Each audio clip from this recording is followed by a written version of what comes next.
silent approach to the observation deck of the USS Valkyrie hummed with a low, steady vibration that Captain Sarah Chen had grown to find comforting over her 15 years in the Earth Defense Fleet. She stood with her hands clasped behind her back, staring out at the impossible darkness of deep space. Out here, between star systems, light itself seemed to die.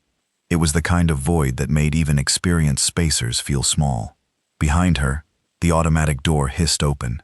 She didn't need to turn around to know who it was. Commander James Uwe always walked with purpose, his footsteps measured and deliberate. "Captain," he said, his Nigerian accent still thick despite decades off-world. "The fleet is holding formation. All 63 ships reporting ready status." Sarah nodded slowly. 63 ships. It sounded impressive, until you remembered they were going up against an empire that controlled 200 star systems. The Vikoth Empire had been expanding aggressively for 3 centuries, and they had the military might to back up their ambitions. "How long until we reach the quantum displacement point?" she asked. 4 hours 17 minutes, James replied. He moved to stand beside her, his reflection appearing in the reinforced viewport. "The crews are nervous. They've heard the stories." Sarah allowed herself a bitter smile. "Stories? Yes. Humanity had plenty of those now. 5 years ago, Earth had made first contact with the galactic community. Humanity had been so excited, so hopeful. They imagined trade, cultural exchange, and peaceful cooperation.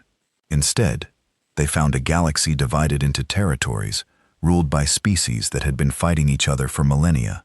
Earth was seen as young, naive, and weak. The Vryovoth had tested that weakness immediately. 3 human colonies on the outer rim had been targeted. The aliens hadn't even bothered with formal declarations of war. They simply arrived, bombarded the settlements from orbit, and claimed the planets as their own. 17,000 human civilians died in those attacks. The Galactic Council had done nothing. They offered condolences and suggested Earth accept its position as a minor species, without territorial rights. The message was clear: humans didn't matter. "Tell me honestly, James," Sarah said quietly. "Do you think we're doing the right thing?" Her second-in-command was silent for a long moment. "The diplomats aboard the Horizon are still sending messages demanding we turn back. Ambassador Williams called you a warmonger in his last transmission. That's not an answer." James turned to face her fully. "Captain, I lost my sister in the new Mombasa colony attack. She was a teacher. She was helping children learn to read when the Verkov plasma bombs turned her school into glass." His jaw tightened. "The right thing. I stopped caring about philosophy when I identified her body. Now I only care about results." Sarah understood that pain. She carried her own. Her nephew had been on New Mombasa too. He was 7 years old. The door opened again, and this time it was Lieutenant Maya Reeves, the fleet intelligence officer. She was young, barely 30, but she had a mind that could process tactical data faster than most computers. "Captain, we've finished analyzing the data from our scout drones," Maya said, holding up a data tablet. "The Brahoth have no idea we're coming. Their long-range sensors are focused on the Krill border. They're expecting an attack from their traditional enemies, not from us." "Show me," Sarah commanded. Maya projected a holographic display into the air. It showed the Vrakov stronghold of Zenthar, a massive military installation built into an asteroid field. The base controlled 36 star systems and served as the launching point for Vrakoth expansion into what they called primitive territories. That category included Earth's colonial sphere. Current Voth forces at Zenthar include 92 warships divided into 4 battle groups. Maya continued. Their fleet composition favors heavy cruisers and dreadnoughts, slow, heavily armored, designed for traditional engagements, where both sides see each other coming from millions of kilometers away. James leaned forward. "And they have no idea what quantum displacement can do." Sarah studied the hologram. Quantum displacement was humanity's secret. While other species had developed faster than light travel through various means, humans had accidentally discovered something different. While experimenting with quantum entanglement, they found a way to move objects through compressed space without actually traveling the distance between. It wasn't faster than light. It was no distance at all. A ship using quantum displacement could vanish from one point and appear at another instantaneously, with no warning, no energy signature, no way for an enemy to detect the approach. The technology was still experimental, still dangerous. There had been accidents. The USS Prometheus had been lost during testing. Its crew scattered across 50 light-years of space when the displacement field collapsed. But it worked, and humanity had kept it secret from the rest of the galaxy. "They'll never see us coming," Sarah said softly. "We'll appear directly in their midst, weapons already locked, firing solutions already calculated. It'll be a massacre," James said. There was no joy in his voice, just cold acknowledgement. Maya shifted uncomfortably. "Captain, the diplomatic corps has filed an official protest. They're arguing that a surprise attack violates the galactic warfare conventions. They say we should issue a formal challenge. Give the Varoth a chance to negotiate." Sarah's expression hardened. "The galactic warfare conventions are written by species that have the luxury of playing by rules. They're designed to make war predictable, manageable, something that doesn't threaten the established order." She turned to face both officers. "Earth isn't part of that order. We're the newcomers, the primitives, the species that doesn't deserve a voice. And when we tried to talk, tried to negotiate, the Vakath answered by murdering our people." She brought up another image on the hologram. It showed surveillance footage from New Mombasa colony in its final moments. Buildings exploding, people running, children screaming. The footage cut off when the camera itself melted. "This is what the Vrakov think of diplomacy with humans," Sarah said, her voice cutting like ice. "They don't see us as equals. They see us as resources to be exploited, or obstacles to be removed. So no, Lieutenant Reeves, we will not be issuing a formal challenge. We will not give them time to prepare. We will not play by rules that were designed to keep species like us powerless." Ma swallowed hard and nodded. "Yes, Captain." The hours passed slowly. Sarah made her rounds through the Valkyrie, visiting each section of the ship. She stopped by engineering, where Chief Engineer Robert Torres was making final adjustments to the quantum displacement drive. She visited the medical bay, where Dr. Amamira Hassan was preparing for casualties. She walked through the Marine barracks, where Major Koji Tanaka was giving his troops a final briefing. Everywhere she went, she saw the same thing in people's eyes. Fear, yes, but also determination. These weren't career soldiers looking for glory. These were ordinary people who had joined the fleet because someone had to stand up for Earth. They were engineers who used to design civilian transports. They were doctors who used to work in city hospitals.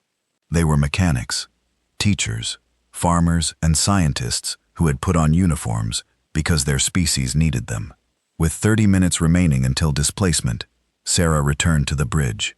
The command center of the Valkyrie was arranged in tiers, with the captain's chair elevated above the crew stations. Tactical displays covered the walls, showing the positions of all 63 ships in the fleet. "All ships reporting ready," James announced from his station. "Quantum drives charged and synchronized. Weapon systems armed. Marine boarding team standing by."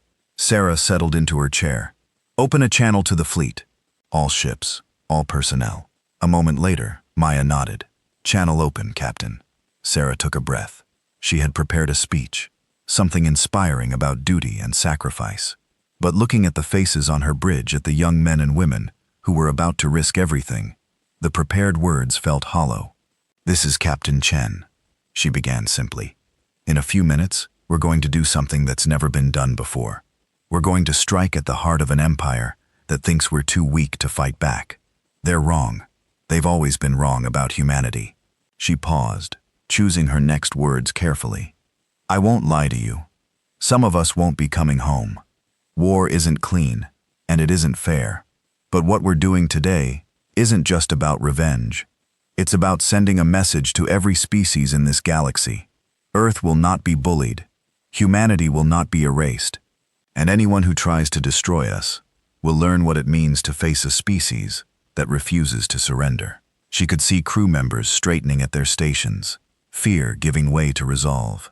The Vuroth chose this war when they murdered our civilians.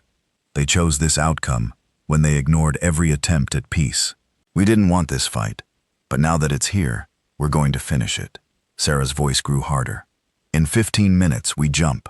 When we arrive, There will be no hesitation, no mercy, no second chances.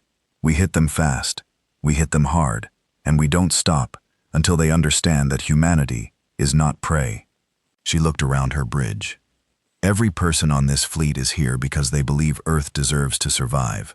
Let's prove we were right to believe. Chin out. The channel closed. Silence fell over the bridge, broken only by the steady beep of countdown timers. 10 minutes to displacement, Maya called out. No. Sarah watched the clock count down. 9 minutes 87. Each second felt like an eternity. She thought about the families back on Earth waiting for news. She thought about the colonies that depended on the fleet's success. She thought about her nephew and how he had smiled the last time she visited him before deployment. 5 minutes. The crew worked with practiced efficiency, running final system checks, confirming coordinates, synchronizing the quantum drives across all 63 ships. This had to be perfect. If even one ship displaced to the wrong coordinates, if the timing was off by even a second, the whole attack would fall apart. 2 minutes. Sarah felt her heart rate increase. This was it, the point of no return. In 2 minutes, Earth would either announce itself as a power to be feared, or the fleet would be destroyed, and humanity's colonies would be left defenseless. 1 minute. All ships confirm ready status. Displacement coordinates locked. Sarah gripped the arms of her chair. Weapons free on arrival. All ships engage at will. No warnings. 30 seconds. The bridge lights dimmed as power was diverted to the quantum drives. Sarah could feel the ship vibrating, reality itself beginning to bend around them. 15 seconds displacement field stabilizing. This was for New Mombasa, for New Shanghai, for New Lagos, for every human life the Vreothoth had taken. 10-9-8. Sarah leaned forward. All ships on my mark. 5-4-3. The universe held its breath. 2-1 mark. Reality tore itself apart. The ghost strike. The universe snapped back together like a rubber band released at full tension. One moment, the fleet was drifting in the empty darkness between stars. The next, they were in the heart of enemy territory, surrounded by the Vara stronghold of Zenthar. Sarah's stomach lurched as the quantum displacement completed. The sensation was like falling and being pulled upward at the same time. Every atom in her body remembering it had just been somewhere else. She forced down the nausea and focused on the tactical display. They had arrived perfectly. The 63 human ships had materialized in a spherical formation around the Vrakov fleet, appearing simultaneously at distances ranging from 500 to 2,000 kilometers. The enemy vessels hung in space like sleeping giants, their hulls dark and cold, their crews completely unaware that death had just arrived. All ships reporting successful displacement, James called out, his voice sharp with adrenaline. 0 casualties. We're in optimal firing positions. On the main view screen, Sarah could see the nearest V for Koth dreadnought. It was massive, easily 3 times the size of the Valkyrie. Its hull covered in angular armor plates that looked like scales on some ancient predator. Weapon ports dotted its surface, each one capable of vaporizing a human ship with a single shot. Under normal circumstances, it would take a coordinated assault by a dozen vessels to bring down a ship like that. But these weren't normal circumstances. Tactical status report, Sarah ordered. Lieutenant Marcus Webb, her weapons officer, worked his console with rapid precision. All weapons locked and ready. Railgun batteries charged. Missile tubes loaded. Point defense systems online. Enemy shields are down. Repeat. Enemy shields are down. They're completely exposed. Sarah felt a cold satisfaction. The Verkoth hadn't even powered their defensive systems. Why would they? They were in their own territory, surrounded by their own fleet, protected by sensor networks that should have given them hours of warning before any attack. They had no reason to expect an enemy to simply appear among them. That arrogance was about to cost them everything. All ships, this is Valkyrie Actual, Sarah broadcast on the fleet channel. Execute attack pattern Omega. Fire at will. I repeat, fire at will. The response was immediate and devastating. The human fleet opened fire as 163 ships unleashing everything they had. Railgun rounds accelerated to a significant fraction of light speed crossed the distance to their targets in seconds. Each round carried the kinetic energy of a small nuclear weapon, and they struck unshielded hulls with catastrophic results. Sarah watched as the nearest break-off dreadnought seemed to shudder, its armor plating cracking like eggshell as 3 railgun rounds punched through its hull. Atmosphere vented in explosive bursts, carrying debris and bodies into the void. Secondary explosions rippled along the ship's spine as the rounds tore through internal compartments. Target Alpha 1 is crippled, Webb reported. Hull breaches on multiple decks. They're venting atmosphere and reactor coolant. But the railguns were just the opening move. Missiles followed, hundreds of them, streaking across the darkness on pillars of white fire. These weren't ordinary missiles. They were equipped with adaptive AI targeting systems designed to adjust their approach in real time, to find weak points and exploit them. The VO finally realized they were under attack. Alarm klaxons began wailing across their fleet. Ships that had been dormant suddenly blazed with power as reactors came online. Shields started to activate, shimmering fields of energy trying to form around hulls that were already being torn apart. Too slow, far too slow. Enemy fleet attempting to raise shields, Maya reported from her station. Their reaction time is approximately 42 seconds behind our attack. They're not built for this kind of engagement. Sarah understood. The Verkoth, like most galactic military forces, were designed for traditional warfare. In a conventional battle, opposing fleets detected each other from millions of kilometers away. They had hours to prepare, to raise shields, to form battle lines, to calculate firing solutions. Combat was a slow, methodical process, where positioning and endurance mattered more than speed. Humanity had just thrown those rules out the airlock. Second wave away, Webb announced. All missile salvos running hot and true. The missiles reached their targets. The VROTH had managed to activate some point defense systems, and streams of plasma fire began intercepting the incoming weapons. Explosions dotted the space between the fleets, but there were too many missiles coming from too many angles. For every one that was destroyed, 3 more got through. A Rokoth heavy cruiser vanished in a ball of white fire as a missile struck its main reactor. The explosion was so bright that the Valky's view screen automatically dimmed to protect the crew's eyes. When the light faded, there was nothing left but expanding debris and radiation. Confirmed kill on target Beta 7, Webb said, his voice steady despite the chaos. Target Beta 3 is breaking apart. Multiple hits along the keel. Target Alpha 5 is attempting to maneuver, but has lost main propulsion. Sarah watched the tactical display with cold focus. Each icon represented a Varoth ship, and they were winking out one by one.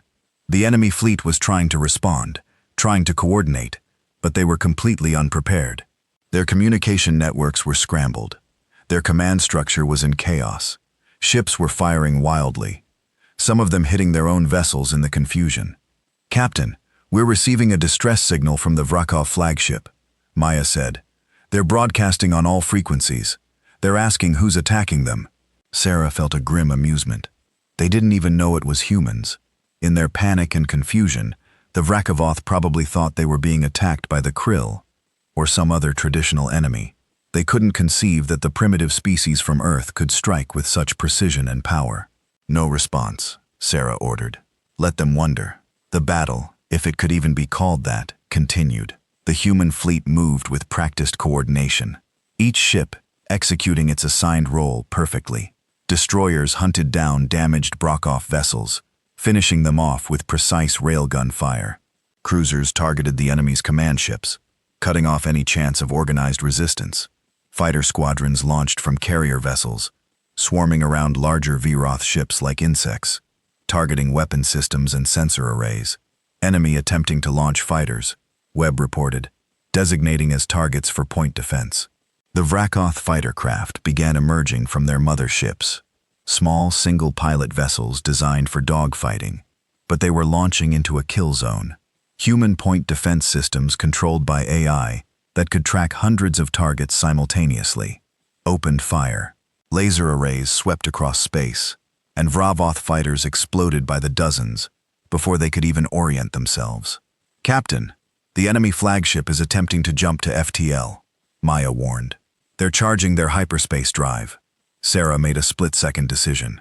"Valkyrie, intercept course. Maximum burn. Webb, I want every railgun we have targeted on that flagship. They don't get to run." The Valky's engines flared to full power, pressing the crew back into their seats as the ship accelerated. The enemy flagship was enormous, a dreadnought-class vessel that served as the command center for the entire Zenthar sector.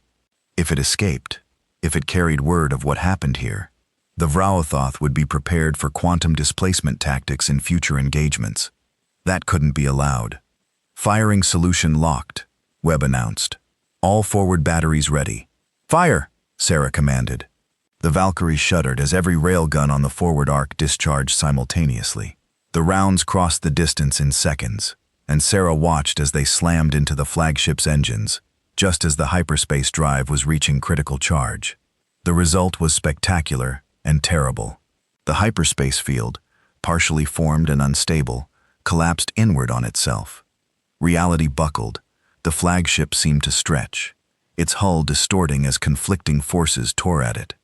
Then it simply ceased to exist, torn apart on a quantum level as the failed jump scattered its atoms across multiple dimensions.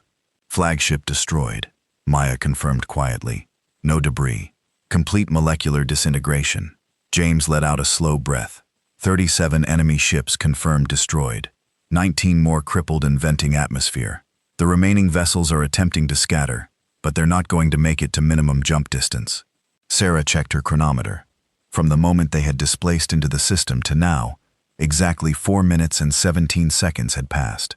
In less than 5 minutes, humanity had decimated a fleet that the Vra'othoth had spent decades building. All ships begin search and rescue operations, Sarah ordered. Any Vra'othoth crew members who surrender are to be taken prisoner and treated according to the Galactic warfare conventions. Any ship that continues to fight is a legitimate target. Captain, we're receiving surrender signals from multiple Voth vessels, Maya reported.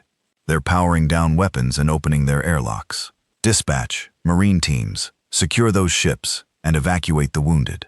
Sarah stood from her chair, her legs feeling steadier now. And someone get me a casualty report on our fleet.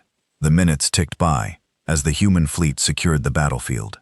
Marine teams boarded crippled Vra'othoth vessels, finding scenes of absolute devastation. The enemy crews had been completely unprepared. Many had died at their stations, never even understanding what had hit them. Final casualty report, James said, reading from his display. Human fleet, 7 ships with minor damage from debris impacts. 32 wounded, no fatalities. Breath fleet, 68 ships destroyed or disabled. Estimated enemy casualties exceed 40,000. Sarah absorbed the numbers. 40,000. Both dead. It was a staggering figure, and she felt the weight of it. But then she remembered New Mombasa. 17,000 human civilians murdered without warning, without mercy. This wasn't revenge. This was a message. Captain, we're receiving incoming transmissions, Maya said, her eyes widening. Multiple channels. It's the Galactic communication networks. They're all trying to contact us. Put the primary channel on screen, Sarah ordered. The view screen shifted to show a krill diplomat, a species that resembled an upright insect with iridescent carapace armor. The krill had been fighting the Vra'othoth for centuries, locked in an endless territorial dispute.